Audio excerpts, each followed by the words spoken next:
Welcome to Holistic Health for Happy Kids, the podcast where we dive into the root causes of children's health challenges and explore natural solutions to help little ones thrive. I'm Lisa, a passionate paediatric naturopath and mum of 3, dedicated to empowering parents with practical tips and expert insights to raise healthy, happy kids. Each episode will unpack common childhood health concerns like allergies, eczema, fussy eating, and gut health, and share evidence-based advice to support your child's wellness naturally. Let's create a generation of thriving children, one holistic step at a time. Thank you for joining me on this journey.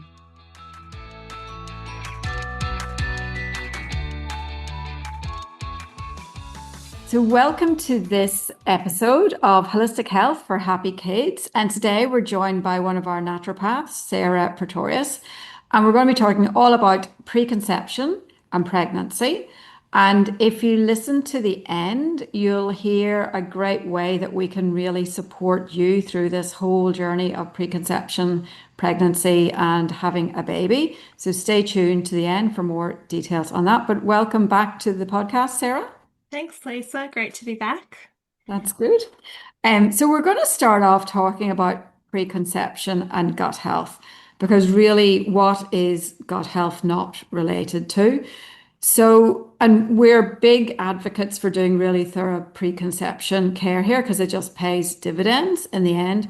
So why don't you just kick off by telling me, why is gut health so important when we're talking about preconception care?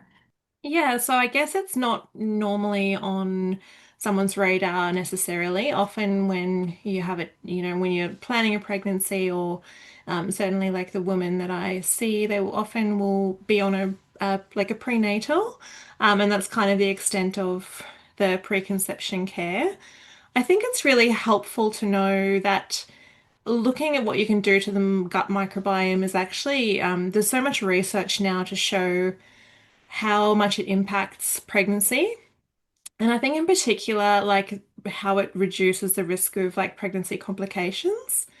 That can be something that's not on everyone's radar unless they've had a complication in the past. And then they will know that that can sometimes lead to a lot of interventions and things that, affect, the child for the rest of their life sometimes. So it can be really helpful to know that there are things that you can do right from preconception and throughout pregnancy that actually reduce those pregnancy kind of risk factors or things that might go wrong. So things like gestational diabetes, preeclampsia, preterm birth.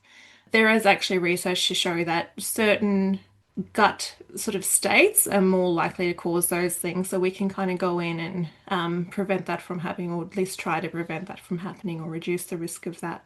Yeah, and like this is going to be a lot of new news to a lot of people. And I think a lot of people listening are probably going to be going, "Oh my God, I've had a baby and I haven't thought about any of these things." But you don't know what you don't know. And I think the problem is with a lot of these sort of preventative health things that nobody is talking about them until you are in a situation where you have had a child, who's been born very early, or you have had preeclampsia, that you actually start digging and you find out these things.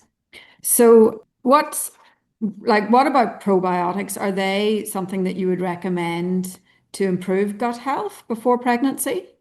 Yeah, so just going back to, I guess, the initial state of like if you have got dysbiosis in your gut or you've got something going on in your oral microbiome, which is, I guess, is the start of the gut microbiome, then that can be the way that we kind of modulate that is usually through prebiotics.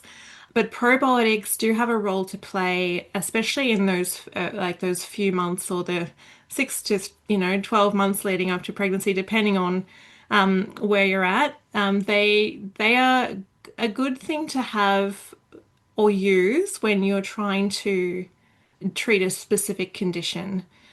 So we don't really use them to kind of modulate the gut, so to speak. We use probiotics for that, but probiotics are a great option if you are trying to conceive, because a lot of other options for like antimicrobials or something, that's not really necessarily safe if you're trying to conceive. So probiotics are good in the sense that you can take them knowing that they're not going to be causing any harm if you do fall pregnant, because a lot of the time during preconception that just happens without you knowing. It can happen quite suddenly. And so the probiotics, they're not really preparing the body for pregnancy so much as the prebiotics would be, but they are really useful for treating anything that you have going on. So if that's, chronic vaginal infections or gut infections, or if you've had a course of antibiotics, then that's where you would bring them in. So they have a specific place and specific job that they're going to do, and then that way you're kind of avoiding antibiotics or any kind of really strong antimicrobials in that first, those really important critical months. I love the ads that are on the radio now, actually, and it's talking about stopping drinking as soon as you start trying. So don't wait until you find out that you're pregnant to stop drinking, like stop drinking straight away. So it's the same sort of principle, like don't take supplements that aren't safe in pregnancy if you're trying to conceive. Because by the time you know you're pregnant, you're usually 6, 7 weeks pregnant, Mm. which is obviously really important. Yeah, and then people will get quite stressed too. They're like, "Oh, I was on this," or I was on that, and we try and reduce that as much as possible. That stress. Yeah. And so you've talked about prebiotics and probiotics, and obviously we're very clear on what those are. But just for people listening, prebiotics is the food that feeds your good gut bacteria, and probiotics are the actual gut bacteria. So when we're talking about using prebiotics, we're talking about using food prebiotics, but then also supplemental prebiotics to modify the microbiome. And so you said there's lots of research about, the gut and reducing things like preterm birth and stuff like that. Can you just tell me a little bit more about what that research says? Yeah, for sure. So we've obviously got the gut microbiome, and then we've also got the oral microbiome and the vaginal microbiome, all having a part to play in fertility and, establishing a pregnancy, and then, having a healthy pregnancy as well. So, one of the things that they've definitely found a lot of is that there's a much higher chance of things like preterm birth, gestational diabetes, and preeclampsia when there is inflammatory metabolites in your circulation. And so these metabolites will come from a gut sort of a gut microbiome that maybe has an overabundance of something, or maybe it can be from a dietary pattern where you're feeding those particular gut bugs too much of a good thing sometimes with certain foods.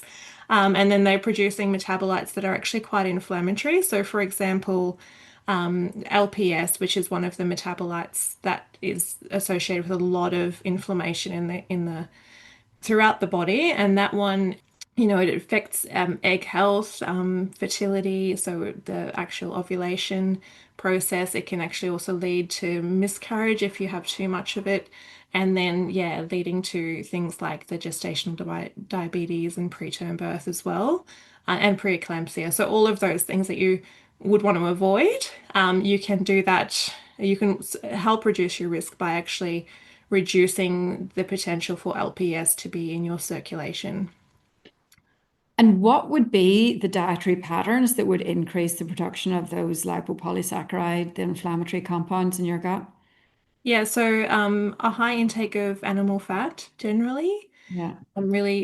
Because LPS, it's driven by having certain bacteria there, but then it will also cross the gut barrier if there is a high fat diet or a lot of stress, or also alcohol. And you generally wouldn't be drinking alcohol, hopefully, when you're pregnant. But I guess thinking more in the lead up to that if you're having a lot of alcohol leading up to, during preconception, and then you can also be increasing your LPS load throughout your body, which could actually potentially be affecting your fertility.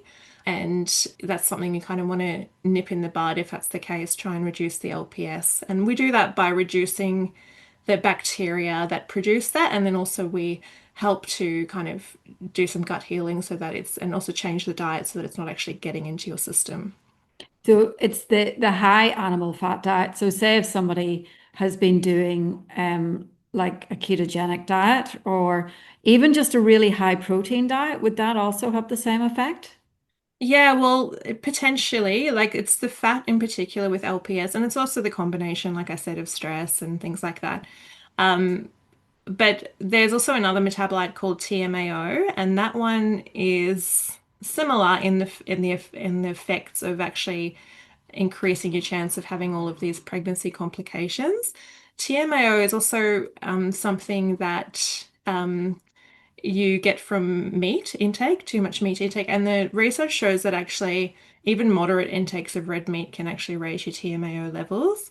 So it's actually a low red meat diet would be what you're after. Yeah. Which But is the Mediterranean diet, essentially, isn't it? exactly, yeah. It always comes back down to It Mediterranean. does. It's like no matter what research, what condition you're trying to treat, if you go into the research and look what's the best diet for it, it will be the Mediterranean diet.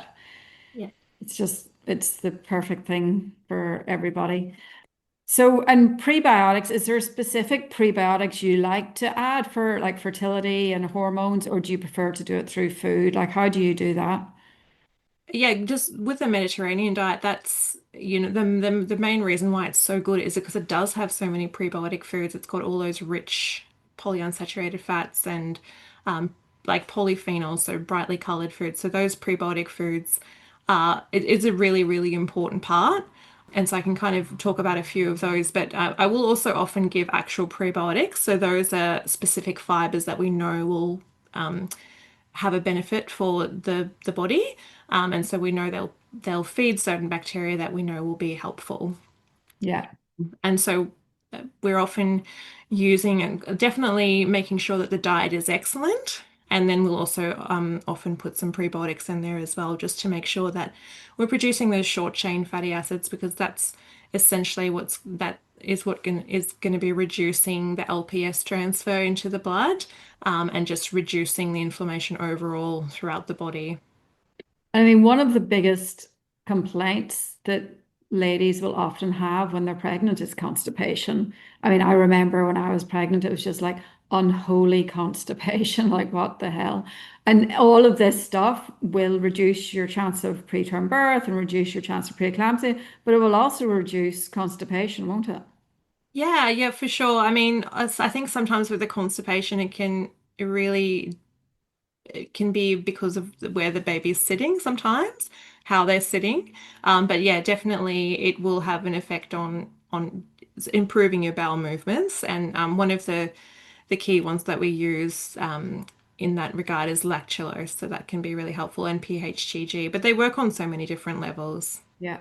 I had massive babies, so perhaps that was the problem that they were just sitting on my gut. And is there any sort of red flags when it comes to gut health that you really think people need to investigate before they try to conceive? Yeah, for sure. I mean, anytime you have any gut issues, I think it's worth doing some kind of discovery and diagnosis to see what's going on. Anytime there's abdominal pain or abnormal bowel movements or just irregular bowel movements, constipation, that's a sign that there's some kind of sort of microbial disturbance.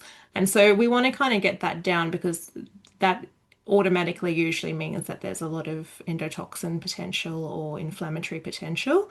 And so just from a egg health perspective and for maintaining the pregnancy, that's really important. So one thing we really want to rule out is celiac disease. If you have any history of gut issues or even just mental health issues, or if you haven't ruled out celiac disease and you have recurrent miscarriage, that would be really important to kind of rule that out, because that can be a cause. And then, yeah, like I said, any kind of gut inflammation or disturbance, we need to kind of try and fix that before you start conceiving.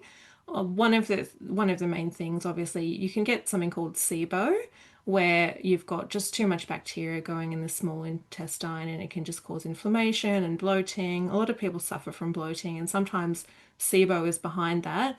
And we kind of want to clear that out or try and treat it, just so we can improve nutrient absorption as well. Yeah. Just going back to celiac disease, if you have got celiac disease, you will have a lot of trouble absorbing the amount of nutrients that you need. And that is, yeah, I guess why there is such a high rate of miscarriage with celiac disease, untreated celiac disease. Yeah.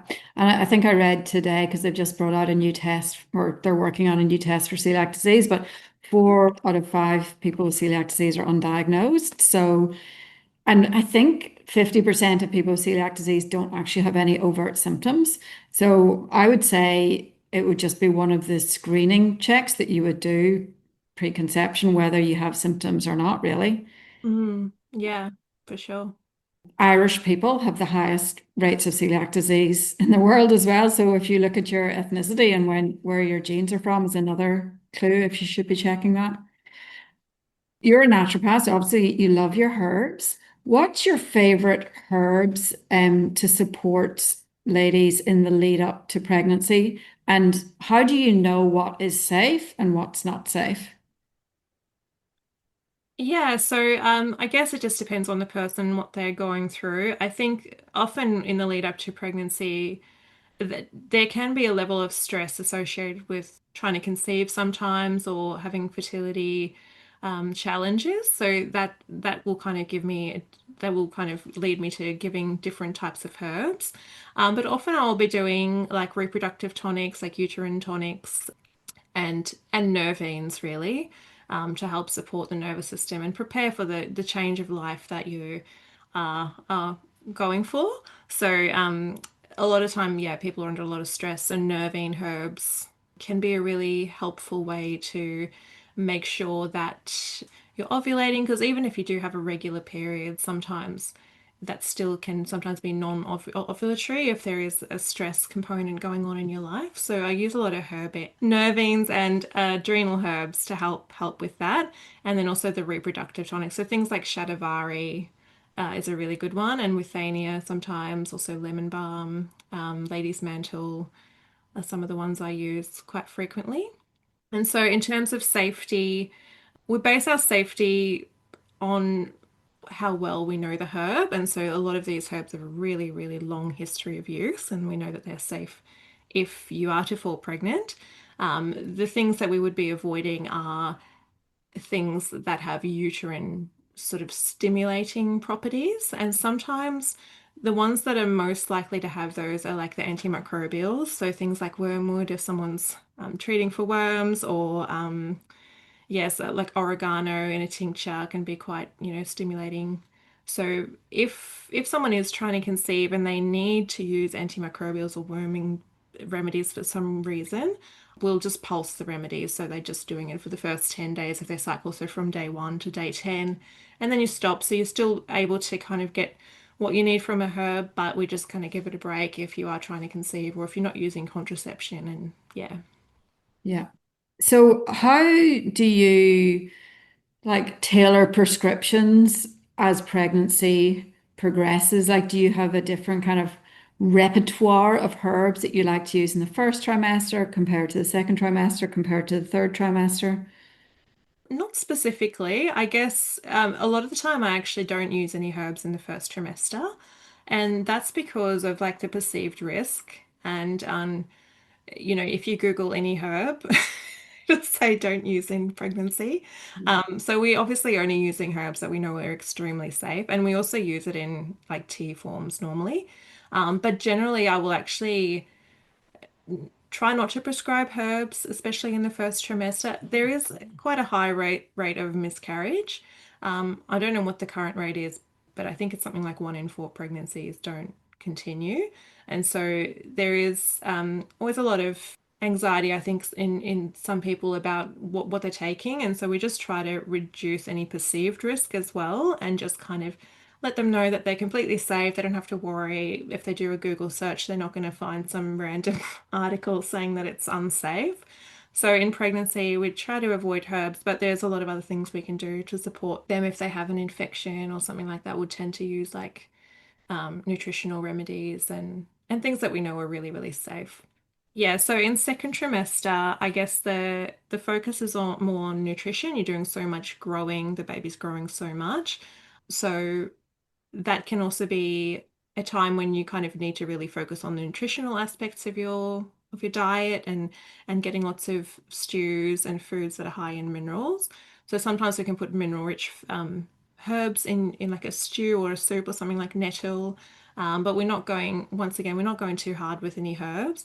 Most of the time, during that time, often, there might be some kind of infection come up. So like a really bad cold or flu, or very commonly like a UTI will come up. And that's where things like D-mannose and also the probiotics, I didn't really go into specific probiotics, but there are quite specific probiotics that can actually be really, really helpful at this stage. And I'd probably lean towards them once again instead of herbs. Although the herbal teas that you can safely use are definitely things like chamomile and lemon balm, and ginger is another really good one. But yeah, mainly I'm focusing on nutrition, and then any kind of infections that come up, we will use mainly nutritional supplements for Yeah. those. Like And zinc and vitamin C and things like that. exactly, yeah. And you can use echinacea tablets as well, which is very safe and really good one if you're quite unwell and you want to try and get on top of that. Because the main thing is you want to try and avoid antibiotics wherever possible. Mhm. And I think the key thing is just to getting on top of it really quickly. So having someone you can trust who can prescribe something really quickly, because usually it's a matter of urgency. I had that recently with a patient actually. The doctor suggested antibiotics. She really wanted to avoid it, and we got on top of it really quickly with D-mannose, cranberry, and either probiotic combination. Yeah, that's great. And Yeah. then, so what about the third trimester? Because this is where it gets a bit more interesting, I think. Yeah, yeah. So, yeah, once again, you obviously don't want to be giving any kind of perceived risk because, the potential for early labor or anything like that. Sometimes we use herbs for induction mixes, and that's when a woman is like 40 plus 10 type situation, and she's quite ready to give birth, and she wants to try some herbs instead of going down the synthetic oxytocin route. And so we can definitely help with that. There's some specific herbs that we use. And so you wouldn't do that until 40 plus. I'm just trying to think of how unbearable I would have been if I had to go to 10 days past my due date. But is that where you would feel comfortable in prescribing those herbs? Yeah, because we don't really like the gestational dates aren't always that accurate, so you don't want to be stimulating something that's not quite ready. Mm. So you got to be quite careful. Sometimes we'll do it a bit earlier if they're due to have a synthetic oxytocin and they really don't want to. So we'll, have 24 hours maybe to try the herbs because they're going to be going in for an induction anyway. But it really depends on the person. Yeah. Yeah, 'cause I had to have an induction with my middle child because she had to be born in the children's hospital during working hours. So I had to have an induction and it was awful. It was absolutely awful. But I wonder if I could have, like looking back, it's 14 years ago and I didn't know then what I know now. But if I could have just taken a herbal mix instead of getting hooked up to the oxytocin, I think that would have been much, much, much better. Yeah, yeah. It can sometimes be the thing that really helps. And I think just like reducing stress as much as possible in that time as well, because a lot of time it would be quite a stressful time, and I think the stress just kind of inhibits it from happening as well. So it's a combination of things. The herbs won't usually just do it by themselves, but if you can kind of get a woman to be really relaxed, and the herbs can sometimes really help. Mhm. And so what about raspberry leaf tea? That's always a good one, isn't it, in the third trimester? Yeah, yeah. So there's a few things like the third trim. So raspberry leaf is a great one, and we usually start that around. I mean, there's different things that you'll hear, but we tend to start that in probably week 32, at maybe 1 cup a day, and then as you get closer, you can kind of increase the cups. So by the time you're at 37 weeks, you're having once you're almost full term, you can start having that 3 to 4 cups a day, and just get having more and more as you get closer to 40 weeks. And that shortens the second stage of labor, doesn't it? That's what I remember. Yeah, so there is some research to show it does shorten the second stage of labor, not by a lot. I think most of the time it's anecdotal evidence that's really driving that. A lot of women really like to use it, and I think yeah, there it does shorten the second stage. Yeah, but I think it really depends on Anec- quality. Anecdotally, it absolutely worked for me, I would say, because I drank it with all three and I would say it definitely worked. And such an easy thing to do as well. Yeah, absolutely. Yeah, so it's got a compound that tones your uterus, so it just prepares you to kind of yeah have the good muscle tone to kind of get the baby out. The other things that I will often bring in third trimester are more like probiotic or prebiotic related. One of the things I guess we're talking about maternal health generally, but then we also start to think about how can we improve like the outcomes for the child as well. And one of the things that's really well researched is the probiotic combination. There's a probiotic combination that can help with reducing the carriage of GBS and potentially sometimes eliminating it if that's a concern. So we'll often sort of bring those probiotics in around the third trimester. And LGG is another one we bring in. If that's a probiotic as well, we bring that in the third trimester, especially for families where there is like an allergy risk or like siblings have had allergies and mum's really keen to kind of avoid going down the food allergy eczema path. So LGG is one that we can bring in that stage because it's got quite a lot of research to show it helps with immune signaling at that stage. So it helps reduce the chances of food allergies and eczema. And then we also bring in like quite high dose fish oils at that time for the same reason, because it's also really helpful for breast milk as well, but just reducing the chance of eczema and allergies and food Yeah. allergies. Yeah. Um, and so, like in an ideal world, when do you think someone would start to think about preconception care? Yeah, as soon as they I think if you're planning on having a baby, start thinking about it now. Because usually when you're planning on have a baby, it can sometimes just happen and then bang, you're pregnant and you haven't had that chance. But you know, all of the things that we do in preconception care, basically just to get really good health outcomes for you that's going to benefit you no matter what. Um, and I guess with the egg development and the egg quality, that's, you know, a 4 month journey of and really like the DNA that's transcribed during that time is really going to be affecting the child for the rest of their life. So you kind of want to be your body to be in an anti-inflammatory state and the egg health to be as well as it can be so that you can have as yeah a good outcome as good outcome as possible. And yeah, so as soon as you decide that you want to have a baby, I think it's a good time to start with preconception care. And it's funny because, obviously people get pregnant without intending to. But what blows my mind is that how many people get pregnant with their third and their fourth baby without intending to. It's like, we know what was, we know how these things are made, but it just always blows my mind how much that happens. And are there some sort of nutrients or supplements that are kind of a no-brainer that everybody should be taking preconception? Yeah, so I would say PHGG. Just going back to me talking about all those inflammatory markers that can come up, PHGG is a really good prebiotic for creating butyrate, which is really beneficial in terms of reducing inflammation and also like reducing like leaky gut. So basically, butyrate twice a day so that you get a good load of short chain fatty acids all the time. I would say a really good prenatal supplement. So something that has got folinic acid in it, a nice big dose, and then also iodine, because that can sometimes be quite missing from a diet.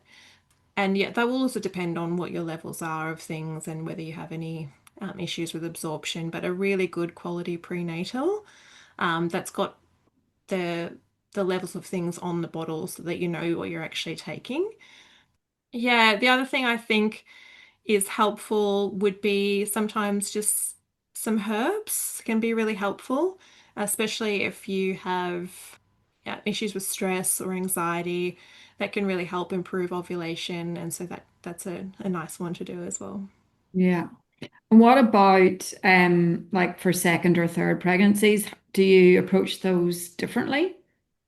Not necessarily. I guess the one thing that comes up in the second and third pregnancies is I guess advancing maternal age, so potentially mum's getting a bit on older. And then there are some extra things that you can do to really help improve egg quality when there's this idea that there's a natural decline in egg quality. So will often bring in CoQ10 and sometimes other antioxidants as well. But Yeah. definitely 10 would be an important one. Yeah. So what's the one thing that you wish that every woman knew before they got pregnant? I think I think the one thing that I wish everyone knew was how how important breastfeeding is and in terms of like a long-term health of the mum and also the baby and how that there are some really, really good resources out there to help establish a relationship with breastfeeding support. And I think just have that on your radar as a really important health element that you can sort of prepare for, because a lot of the time it's not always at the forefront of a person's mind when they're going into having a baby. And then, sometimes interventions can make the breastfeeding journey a little bit harder than you might have expected. But the health benefits are so massive, and I think you save a lot of you can save a lot of heartache with health conditions and things if you can get onto a good thing with breastfeeding. And so there is a lot of support out there, and it's important to prepare for it. Yeah, and I think that's the exact thing is that you're not necessarily just going to like give birth and then be able to breastfeed successfully on day one. Like that's not how it goes. You have to learn how to breastfeed. Your baby has to learn how to breastfeed. I think that's not talked about enough. So people think that they're the only one who kind of is struggling with it, and then it's just too challenging. But whenever you realize that you actually have to learn how to do it with your first child, probably not with your second or third, but with your first child, you just have to learn. Yeah. It doesn't necessarily just come as naturally as you would hope it would. For sure, yeah. And I think people often get like a mixed advice, especially like in the hospital setting about what to do, what not to do and stuff. And I think going through the Australian Breastfeeding Association or the Lalesh League is a good idea because they really focus on, the the research and what's the best in the best interest of the child. So you can kind of link in with those resources where people are really on top of their game with regards to breastfeeding and the best approach if there are issues. And having access to a good lactation consultant can be, yeah, really helpful. Yeah, for sure. So because Sarah is so passionate about all of this stuff from preconception, pregnancy, and little kids, she has now got a program called the 1000 Days Journey, a naturopathic program for mums and babies. So that's where you can work with Sarah continually through the whole kind of 3-year process of, getting pregnant, pregnancy, and then having an infant and a toddler. And so whenever you have things crop up like a UTI, she'll be there for you immediately to help with all those things. So that is it's up on the website now under, ways to work with us. But whenever you join that program, you get the monthly naturopathic consults. You get specific advice for each stage of preconception, pregnancy, and then childhood. You get lots and lots of resources, handouts, and recipes because, it's very easy to say, eat a whole food diet when you're pregnant with lots of nutrients, but whenever you go to put that into action, it's very difficult how to know where that fits with also having a job and maybe toddlers and everything. So the link to that will be in the show notes. So if you would like a little bit more personalized support at this time, just click on the link in the show notes. But thank you very much, Sarah, for joining me today. And it's not an area that I know that much about, other than the fact that I've had 3 babies myself. So it's always really interesting to learn a bit more. So thank you. Thanks, Lisa.